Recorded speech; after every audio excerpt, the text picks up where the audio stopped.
Hi, I'm Nick Schade at Kayaks. Welcome to episode 19 of my series on building the Petrol Play strip-built kayak. In the last episode I did a lot of varnishing. In this episode I'll do everything that I need to do to finish and make the boat ready for the water. That includes putting in the hatches, the seat, the bulkheads, deck lines, etc. There's a tube running from the Schade control slot beside the cockpit to the Schade box near the stern. The Schade is operated via a cable running through that tube. The cable in from the control slot back to the box. I then secure the Schade fin to the cable with the set screw.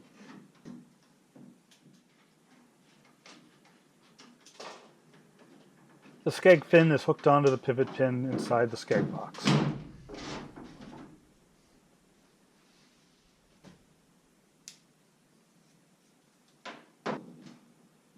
Slip the control knob onto the cable and then feed the cable into the control tube.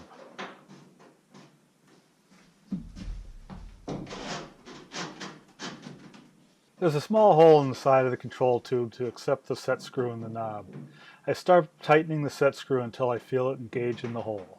Before I tighten the set screw completely, I slide the knob all the way forward and then move the fin to the fully retracted position.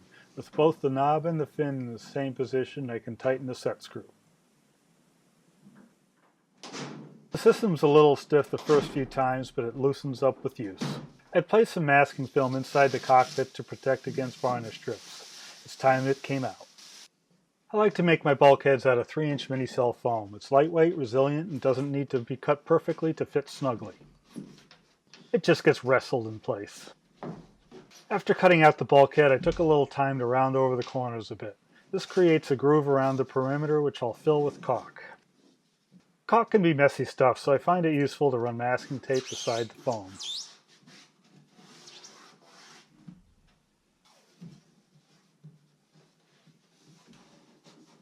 Masking film extends the protected area because 3M 5200 caulk is really messy.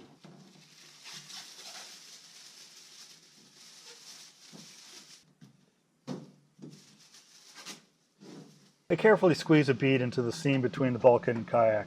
I highly recommend wearing gloves because this stuff is super messy.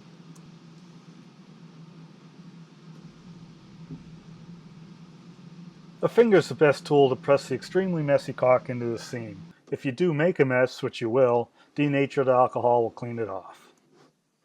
Peel the masking film and tape off before the caulk cures. Be careful not to make a mess. I drill a couple holes up under the coaming lip for bolts to hold nylon cable clamp loops for back band support. The back band is secured to the cheek plates with bolts threaded into T-nuts. The stainless steel T-nuts are secured in place with some epoxy.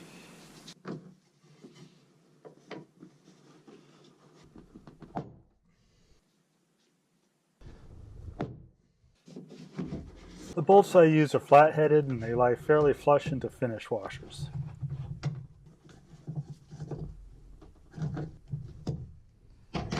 After securing the back band on both sides, I run shock cords up through the loops at the back to hold the back band in place.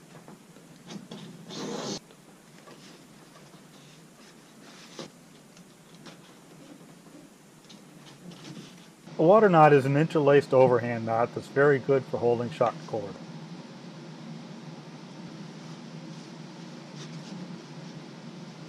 I use the same water knot for grab loops. I form an overhand knot in one end, then retrace that knot backwards with the other end.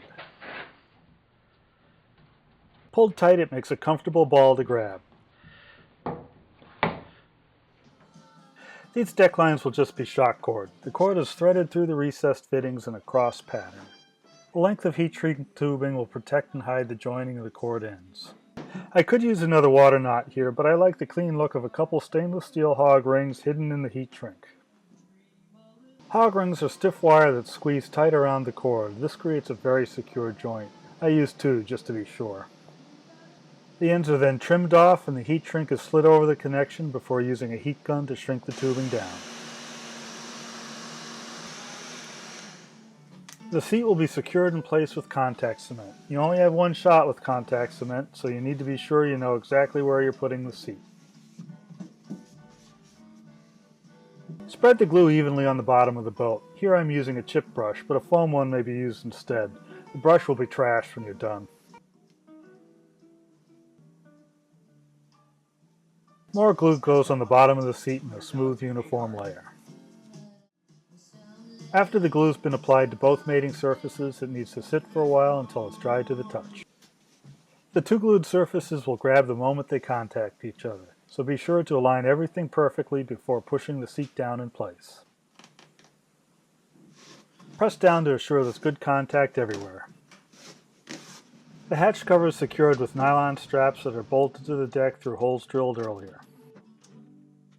Self-adhesive closed cell weather stripping makes an effective gasket to keep water out of the compartment. I cut a ramp at the start end with a sharp brand new razor blade.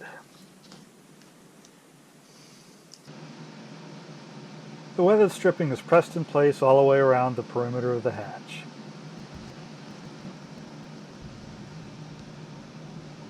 At the finish end, I run the strip up the ramp cut earlier. Trimming this off flush like a scarf creates an unbroken gasket.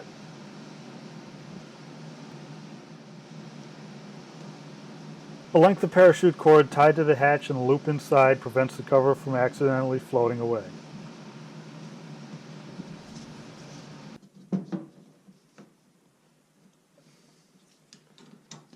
These side release buckles create a tight and secure closure, and that closes the building phase of this project.